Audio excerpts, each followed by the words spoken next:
O que seria o Instituto da Revelia? Então, segundo o artigo 344 do Código de Processo Civil, dele e seus artigos seguintes, né, até o 346, diz o seguinte: quando o réu não responde, as alegações do autor são aceitas como se fosse uma verdade. Se o autor for chamado a se defender em um processo e simplesmente não responder dentro do prazo, ele será considerado réu. Bom, isso significa que para o juiz, as coisas que o autor, né, no caso quem entrou com a ação, tudo que o autor disse sobre os fatos serão considerados como verdadeiros. Por exemplo, imagine que João processa Maria, dizendo que que a Maria deve a ele 10 mil reais. Maria recebe a notificação do processo, mas não apresenta defesa dentro do prazo. Como Maria não respondeu, o juiz pode entender que a história que João contou ela é verdadeira e decide, né, a favor dele. Já segundo o artigo 345, quando a revelia não significa aceitar tudo como verdade. Isso quer dizer que mesmo que o réu não responda ao processo, existem algumas situações em que as alegações do autor não serão automaticamente consideradas verdadeiras. Como, por exemplo, quando há mais de um réu e um deles responde. Se o autor processa mais de uma pessoa e pelo menos uma delas apresentar defesa, o juiz não vai analisar a história de todos, mesmo que algum dos réus fique em silêncio.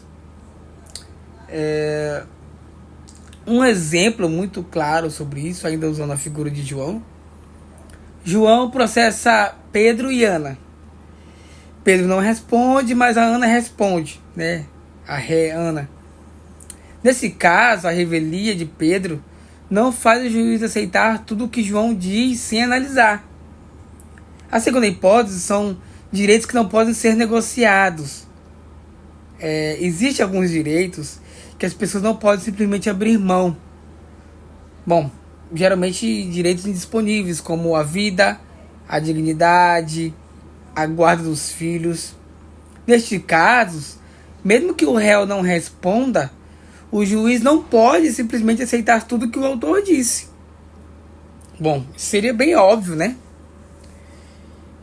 Um exemplo disso, em caso de uma disputa pela guarda de um filho, mesmo que um dos pais não apresente defesa, é óbvio que o juiz não vai analisar tudo ele deve analisar tudo com muito cuidado, pois estamos falando de direitos importantes que envolvem a vida, né, de uma criança. Uma terceira hipótese é a falta de documentos importantes.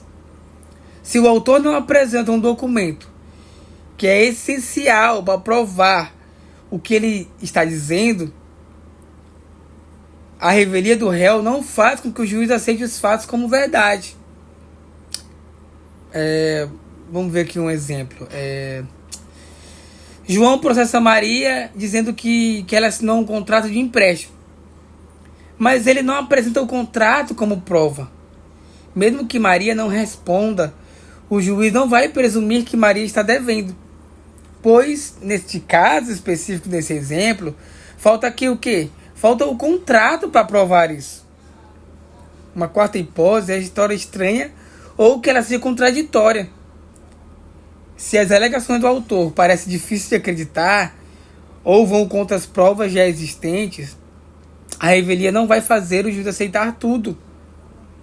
Como, deixa eu ver aqui um exemplo. João diz que Maria roubou R$1 milhão dele. Mas as provas mostram que Maria nunca teve acesso a esse dinheiro. Mesmo que Maria não se defenda, o juiz não vai acreditar piamente, cegamente em João, porque a história não faz sentido. No artigo 346, prazos e a possibilidade de o réu aparecer mais tarde. Se o réu for revel, e neste caso específico não tiver advogado, o processo, não tem advogado no processo, os prazos para ele começam a contar a partir do momento em que uma decisão importante, como a sentença, por exemplo, quando ela for publicada. Além disso, o réu revel pode aparecer no processo a qualquer momento e começar a se defender. Mas ele vai pegar o processo na fase que ele estiver. Por exemplo, deixa eu ver aqui um exemplo prático também, usando ainda sobre a Maria, deixa eu ver. Maria não respondeu a um processo, por exemplo. Foi considerada revel. O juiz já está prestes a dar uma sentença. Mas então Maria resolve contratar um advogado, o Joãozinho. Mesmo assim, o processo não volta para o começo, obviamente, para não prejudicar o autor. O advogado de Maria vai trabalhar com o processo no ponto que ele está. Ou seja, ele vai continuar ali com o processo. Então, gente, em suma, a revelia ela acontece quando o réu não responde ao processo. Isso pode prejudicá-lo, mas as alegações do autor podem sim ser aceitas como verdadeiro. Mas em certas situações, como quando os direitos são muito importantes, ou quando a história parece ser estranha, o juiz vai ter mais cuidado e vai analisar melhor, mesmo que o réu fique em silêncio. Além disso, o réu ele pode entrar no processo a qualquer momento, mas ele terá que aceitar o processo no estágio que ele se encontra. Então, o processo, até para fim de não prejudicar o autor, ele vai continuar de onde ele está. O réu, ele vai continuar no processo do jeito que está no momento em que ele entrou no processo. Esse é um instituto da revelia.